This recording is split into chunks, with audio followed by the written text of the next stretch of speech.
Hello, my name's Laura Moffatt and I'm the Director of Art and Christianity. And I'm Tyler Rollins, the Executive Director of Foundation for Spirituality and the Arts. And we are here with Sir Christopher Le Brun in front of his magnificent work, Desert Window, from 2014, located at London School of Economics Faith Centre. So I'm going to kick off by drawing attention to the fact that I think some people might know that much earlier on in the 90s you were commissioned for Liverpool Cathedral, by Liverpool Cathedral, to make another commission for a place of worship. Those works are large, beautiful, figurative paintings of the Good Samaritan and the Prodigal Son, and they hang in the extraordinary and extravagant large building. This is obviously a very different kind of commission, but I wondered if you can, in a sense, draw a line between the two in terms of what it might mean to make a piece of art for a place of worship. Gosh, so you're starting with the easy, with the easy question. The commission for the Liverpool Anglican Cathedral was very specific. Essentially, it was the parables. I could choose which parable. There wasn't very much discussion at all. I chose the parables, made the drawings, the big designs, and it carried on. So in a sense, I had the guidance of the story, which is relatively specific, and was very helpful in the way I made it. When it came to this commission, the parameters were very, very broad, of necessity.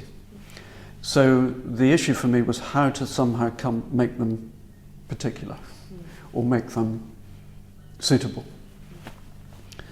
And unlike the Liverpool Cathedral, where I had to tell a story, in this case I needed somehow to create, as it were, an atmosphere. And given the subject of the desert, I thought we mustn't do cactus and camels. So what is there about the desert? Clearly the symbolism of the desert is very powerful, but what related to me as an artist was the fact that it can be very, very hot and then very, very cold. And I've actually spent time in the desert and camped out overnight, so I know as a fact that's what it's like. One of the ways a painting works is through the interaction of warm and cool. So if you look at a great Veronese, for example, it's like a jigsaw puzzle. Every patch of pale blue is matched by a patch of warm buff or ochre. And so I took that principle of warm and cool and constructed it accordingly. Obviously, this is not a cathedral, it's a more general place of worship from different faiths or from a more general spiritual perspective. Did you feel the choice of abstraction here was more suited to that?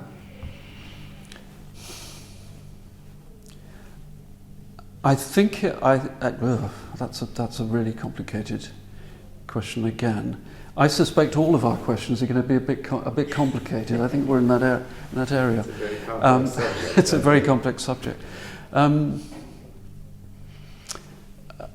I think there are abstract components in figurative art, and the abstract components are the structures, the underlying structures.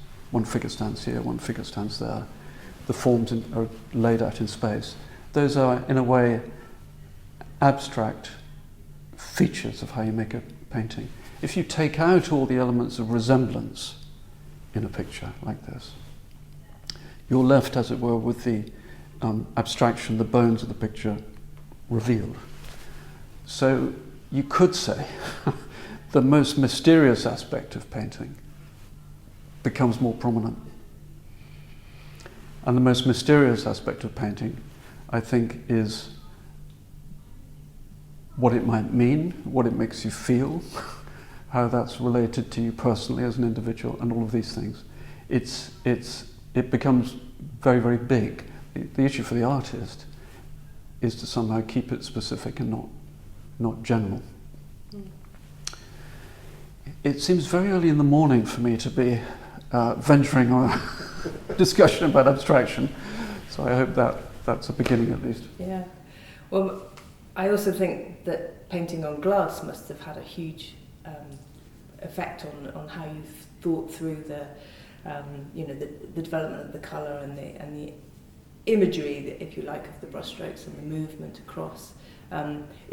It was a new medium for you to work on glass, and have you done it since? It was completely new, and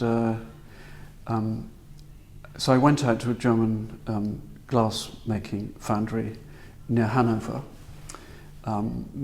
partly because they apparently are the great specialists in Germany, and I wondered why. And apparently it's because so many churches were destroyed in the Second World War that an industry grew up to remake the stained glass. So they were absolutely the best people to work with. It was made by hand, by me. These are brushstrokes on the actual material, which was then burnt into the glass. And you asked me a very interesting question at the beginning about digital. And so absolutely not digital, but this is me working with the difficulties of a new medium. And the other thing to say is working with the resistance of the medium. Because a reason I find digital so unsatisfying is that it never resists. It's a world of medium, as it were, without jeopardy. Yeah. If that doesn't work, you do that. If that doesn't work, you do that. It's a world of endless choices which just recede away from you. But with this, you're in the moment. If it doesn't work, it doesn't work. And one needs all one's powers of concentration or whatever to hold it somehow to what you intend. And how would you say this kind of commission is different from working in a more secular space, in that your work is going to be integrated into the worship or the meditation or the prayers that take place here in front of it? In a way, it seems to come with more responsibility, because as you can see in this room, it is at the end of the room, and I think we're sitting where there may well be an altar. So if I'm honest with you, it gives me a slightly queasy feeling that my painting is behind an altar, and no doubt there's worship going on here. It seems to raise the status of my work beyond something I might claim for myself. In a secular context, as it were, you're free to walk away from the painting or walk past it or glance at it. It's just another thing. So in a secular context, the painting, as it were, holds its mystery privately on your wall, in your house, or wherever. But here, the mystery is actually not exactly encouraged, but it's highlighted. So I suppose it just comes back to the sense of responsibility. That's interesting what you said about attention, because that's such a perhaps different context right there, even from a almost more scientific standpoint, that this work will get a different level of, we could almost call slow or deep attention that you might take for granted in this space, but often in museums people might only spend, I think, 30 seconds glancing or 5 seconds glancing at an artwork. So that might have also given you a different sense of the viewer's interaction. Well, it gives me the opportunity to let the viewer know what it's like to be me, because I spend as many days as I can sitting in front of a painting, not for a minute or 2 minutes or 60 minutes, but for hour after hour and day after day.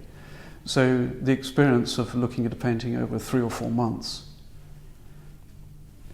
must be profoundly different from glancing at it as you walk past at the Met or at the National Gallery. Of course, occasionally you're held by a painting, But I think it'd be very rare for someone to spend more than even 5 or 10 minutes would seem like a very long time in a public gallery, where I'm sitting there for hundreds of hours, perfectly happily, never bored, occasionally frustrated.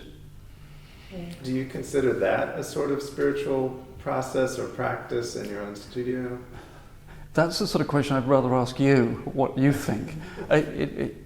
In the world of art, if there is such a thing, I suppose there is, the word spiritual is very rarely used. And I find myself using it virtually never. And I don't quite know why that is. Maybe because in the big sense I take it for granted and therefore never interrogate it. It may also be a slight uneasiness about what one would be claiming.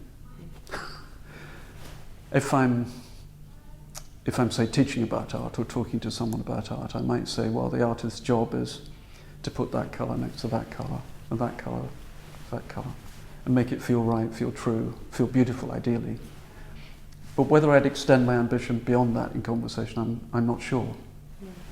I have a sense that if the painting gets to a certain status, you can somehow let it look after itself. It will look after itself, and you will look after yourself in relationship to it. I'm not even sure I've answered the question. Sounds like you find that people don't often maybe bring up the topic of spirituality from, let's say, curators or critics or other... Well, if you take a painter like Mark Rothko, and as you know, there's the Rothko Chapel in Houston. Clearly, Rothko must have been comfortable with the idea of his work being thought of in that spiritual dimension, although one feels a little bit, as it were, over-persuaded of the immanence of his work in that context, because otherwise the painting in his studio still had that quality, but you weren't prepared for it by the surroundings.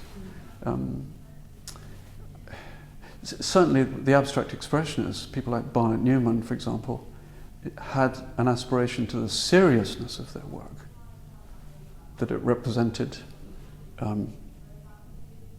deep matters, as opposed to, say, what you might call the frivolity of painting for pleasure or decoration.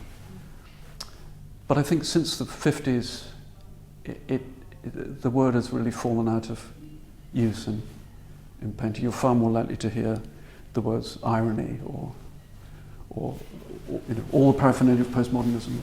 I wonder if you can sort of backtrack to the 90s when you painted for Liverpool Cathedral, and do you notice any kind of difference from then to now? Because certainly in the field that art and Christianity works within, which I know is a small sector of the larger art world, it does seem like things have changed and moved actually on in a good way since that time. I remember the 90s, it seemed like there was no contemporary art in churches at all. There was, but it wasn't talked about in any kind of way in art schools or anything. So yes, I think that's true. It certainly wouldn't have been talked about in art schools. You would have condemned yourself to the naughty step, effectively, if you'd even thought about it. But it did start then. But there was, as you were talking, there was something I did want to say, which is a difference. I think the painters and sculptors of my generation largely worked without irony. If there was any metaphysical aspect to their work, that's what was intended. I think we've been through decade after decade of art being used in an ironic context, or in a teasing context, or a contradictory or difficult context. So to the general viewer, I think that has felt, I think that feels self-indulgent. It's far more difficult to say, actually, this is what I mean, rather than to hedge it. The other thing is to say, this is about this issue, or this is dealing with this issue, when it doesn't deal with the issue at all. It merely refers to it, as if to add some false weight to the subject. But I think it's been an enormous openness from the churches generally to contemporary art. Yeah, and I think in many ways what I see is an increased sincerity from artists actually that have been engaged by the church. So I think we're... Well, look, the other thing you're dealing with, particularly, I can't speak about America, but certainly in England, is embarrassment. Again, not talked very much about in terms of art, but to be an English artist is to start off embarrassed. Eventually, one almost gets over it. Yeah. But nevertheless, it's a sort of truth. Yeah. As a young man growing up in a provincial city in Portsmouth with uncles and who had been in the Navy and the Army, and saying, "Well, I'm an artist," it's wow. Anyway, one gets on, and of course they support you and everything, but it's not straightforward. It's not straightforward. And also to say what you really mean, I'm not sure any of us really want to do that or are prepared to do it very often. Well, it's perhaps one of the similarities between faith and making art. Yes. It's actually it's quite often quite embarrassing to say one is a Christian, or I don't know. I think all the main things are embarrassing. Yeah. But everybody knows. Big things. I think that issue of sincerity and really a sort of deep connection within the self also points to a spiritual dimension to one's work, which I think also the viewer picks up on that intentionality and that sense of connectivity. I wonder if you could just say a little bit more about that issue. Well, while I'm thinking about your question, I think this may be a way into it. At the point at which, as a young person, you start to think about these things, might be 15, might be 16, more likely 17 or 18, what are the things that probably strike you as being spiritual? It might be in the world of poetry, for example. In my case, apart from art, it was in reading Wordsworth and Coleridge and Keats, where you see, as it were, faith and belief and ideas of beauty all embodied, but often through the medium of nature. So that was very straightforward to me. So I would seek that out. I would seek out all the writings by the great poets to find those moments. And the love of landscape, which I have now very powerfully, started then. But it's something I very rarely talk about because it feels deep. One of the reasons I'm a painter is this question of the point at which I stop talking, I start touching things. The brush takes over when I either distrust my words or don't know what I'm doing. So I feel my way into something. The poets, being gifted linguistically, are able to specify their feelings. I can't. I'm trying here, as you can tell, but not like that. But the brush does an art, as it were, touch, like looking at the altar here that's been handmade and carved. I think touch is enormously expressive of feelings which the audience, I'm trying to get back to your question, they will pick up instinctively. They just trust it somehow. And I think that's why this works so beautifully, is because you can see the brushstrokes, you can see the physicality of it, and yet it's just part and parcel of the overall concept and of the overall image that, well, to go back to what you said, it's part of nature really. This hot and this cold. But you get a strong sense that there's a person involved, the artist. You can, with the sense of the brushstrokes, the scale of them, you can feel someone sort of wrestling with this. Yes, I hope you can see me thinking and see me imagining, and I hope that stimulates your imagination. I mean, in a sense, every brushstroke is a miniature landscape or an imagined moment.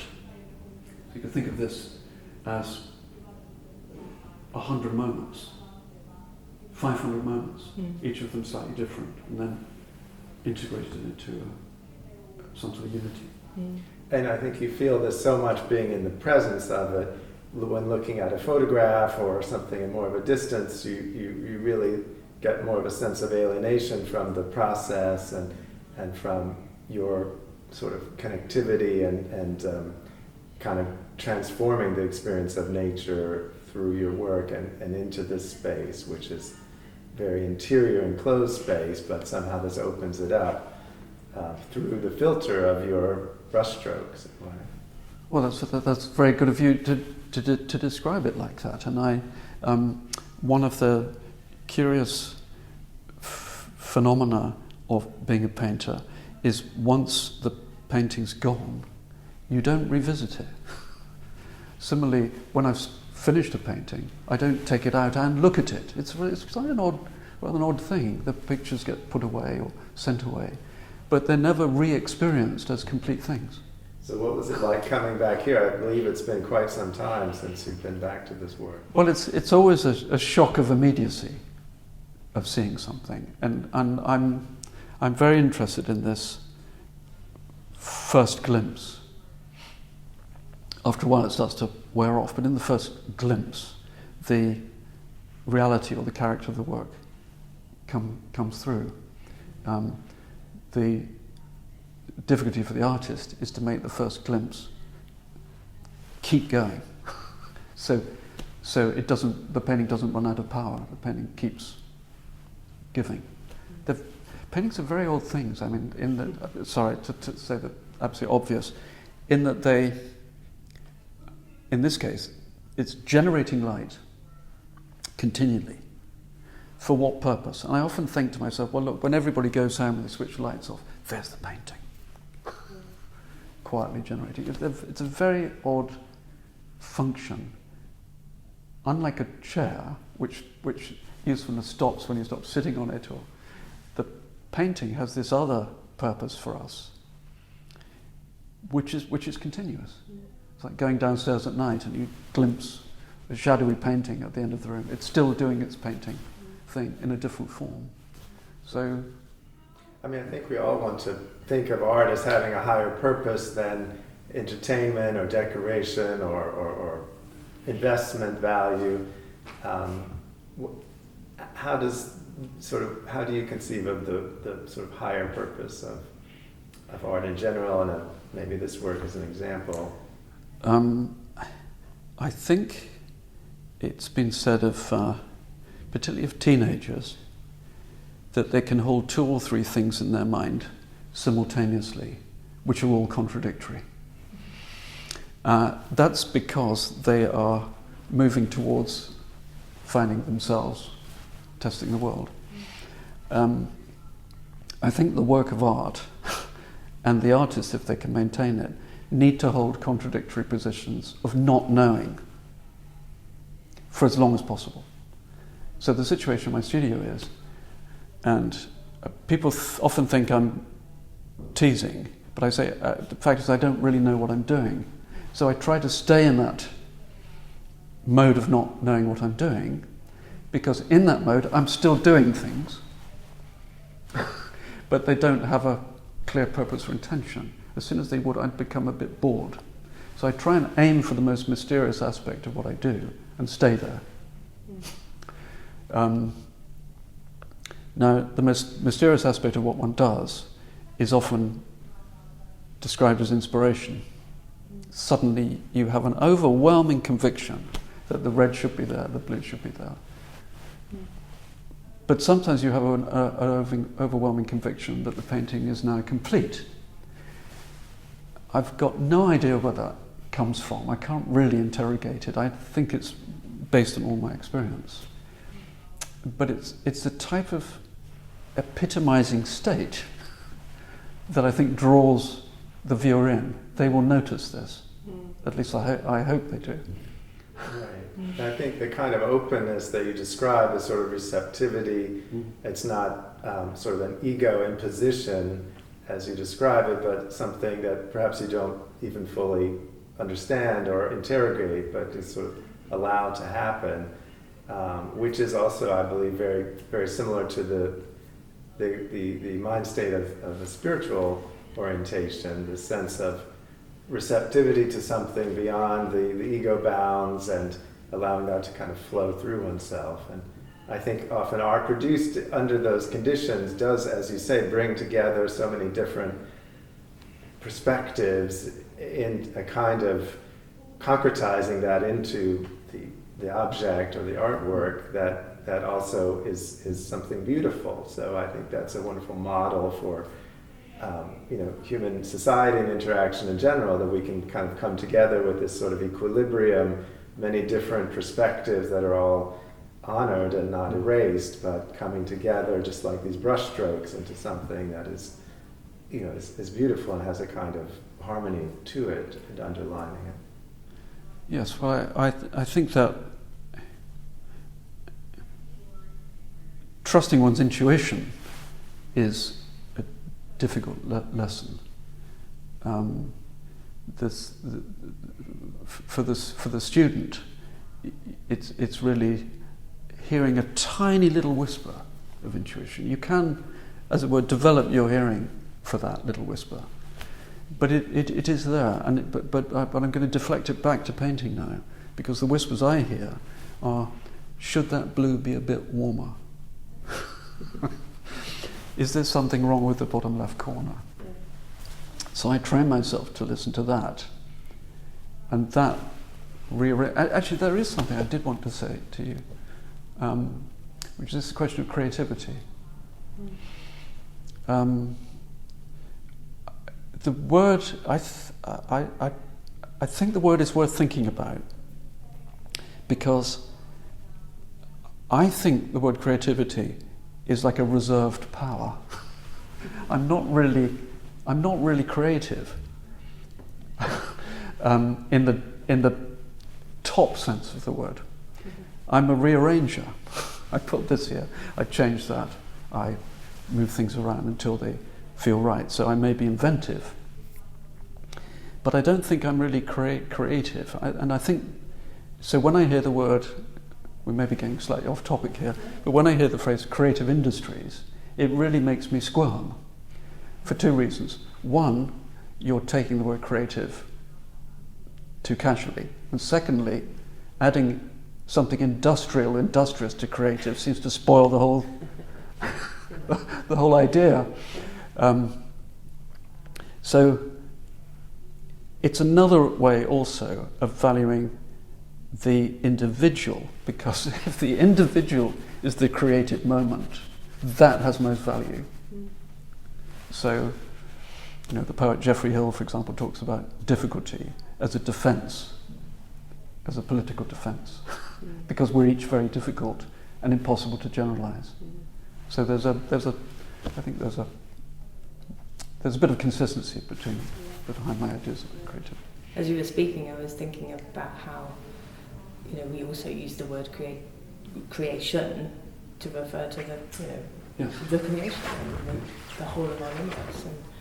And you've encapsulated a beautiful kind of image of this sort of vertigo, if you like, the experience between individual creativity and the larger world. And when you were talking about the creative act of deciding which color or tone to select, that doesn't sound like a purely mechanical process in the way a computer might modulate things, but it's not what people would traditionally maybe think of as something involving a lot of intellectualizing and calculating. It sounds like it's more of a intuition, or could also be a sense of what we might call spiritual connectivity there in a way. Well, it's absolutely intuitive, but it's based on decades of looking and thinking about painting and reading and all the other things that one gathers together in order to say, well, that should be there and not there. How that process works, I can't do the maths on that, luckily. But it is an actual experience that one has. I mean, for example, you could take an enormously inventive artist like Picasso. There are probably only about 6 or 7 ideas in the whole of Picasso, which may be absolute inspirations. And the rest is Picasso working through the consequences of what that can produce, the variations. So 6 ideas and 50,000 variations. I think there It's practicing, isn't it, in the way that a musician might play something over yes, and over yes. and just tweak this, That's the it. tone and That's it. the pitch or whatever. I think it's also listening to the what I call the mind's weather, because if you spend a long time on your own, you're very aware of how your moods and thoughts shift all the time, and given benign circumstances, your mood can be reflected in what you do. So instead of, as it were, fighting it, you let it play through, which reveals as it were, the natural rhythms in us as creatures.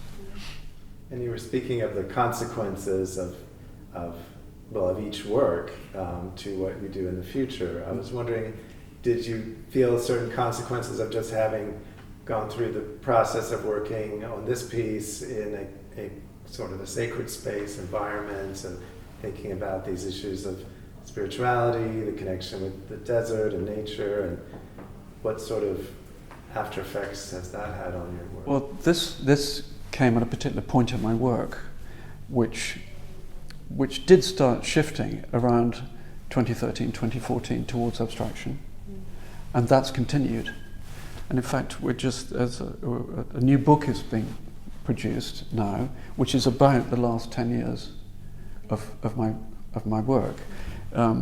So this was a key work in that respect. The disappointing thing is only paintings. So the glass doesn't appear there. That will need another book. But to answer your question, absolutely, it was a key thing, because where before I was including various motifs in order to get the work to a certain stage, following this painting, it seemed more sufficient, more self-sufficient to go on. And my recent work, I think you can see this in those paintings. Chris, I'm so delighted we've had this opportunity to talk with you here, right in front of the work. I think it's a very special thing that you've allowed us to do, and thank you so much for your time. Thanks, Tyler. Yes, thank you. And, I think we probably should wrap it up. Should we? I don't know. Thank you. I just glanced at your clock, because also another thing you touched upon. I just wondered if we could interview Jim briefly as well, because I love this idea that actually you're the one looking at this time and time again, living with it, working in front of it. Would you be? I'll try. So we're now here with Jim Walters, who's the chaplain here at the Faith Centre, and picking up on something that we spoke about with Christopher, this idea of looking at a painting or a work of art for repeated duration, sometimes long periods of time, and obviously also the experience of sitting in this place as a worshipper, or if you're praying or just thinking or speaking with your peers. So I wanted to speak with Jim and find out what it's like for you, being chaplain here for over 10 years now. How has this work affected really how you feel about this building and about the experience of worship here? Well, let me say something from my point of view, how I've sort of experienced it spiritually, and then perhaps I'll say a little bit more about the broader use of the centre and what it's done to that. So for me personally, I have two devotional experiences with this window. One is when it's behind me and I'm presiding at the Eucharist. And so I'm sort of conscious that it's framing me, sometimes making me a silhouette, sometimes kind of creating a sort of aura around me, I suppose. And the glimpses I get of it are in the silverware when I raise the chalice, which is always a kind of sort of intense liturgical moment. And the seeing what's behind me, I don't know, it's almost like the spiritual depth that we don't usually see, the kind of, what's behind all of us, what's behind all this religiosity, this faith, something kind of beautiful and immense. So I enjoy those glimpses. But then I do often say my prayers in front of it, and it's abstract, so it's not telling a story in the same way that a lot of stained glass does. I was just at York Minster, and I'm kind of, there's Abraham, and there's Job, or whoever. It doesn't do that. It evokes things, and this is a university which can be very functional, very utilitarian, and you can't feel like that in front of this glass. It takes you into a different space, and I think that's what, coming on to kind of more broadly, I think that's what it's doing for all the different kinds of religious activities that take place in this space. It's saying to students, you're in a different space now. You're in the category of gift, not transaction, and this is ultimately what I think art fundamentally symbolises, a kind of gift to us, something that is gratuitous and opens things up for us. But then there is also a sort of narrative about the glass that's very important to me, and I think very important to the work of this centre, even more than when Sir Christopher painted it 10 years ago. We are living in an age of polarisation, and we have these two intense colours, these intense kind of extremes, and then they interact.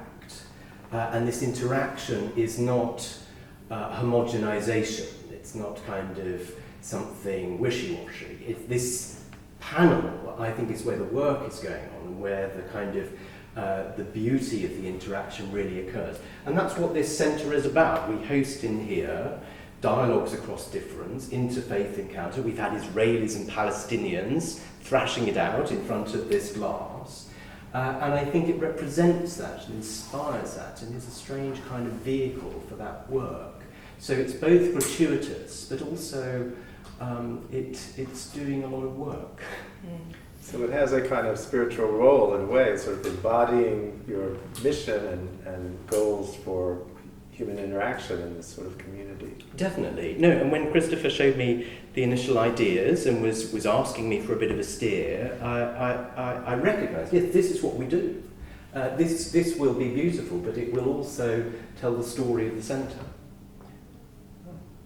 Thank you very much for sharing. Pleasure. Thank you.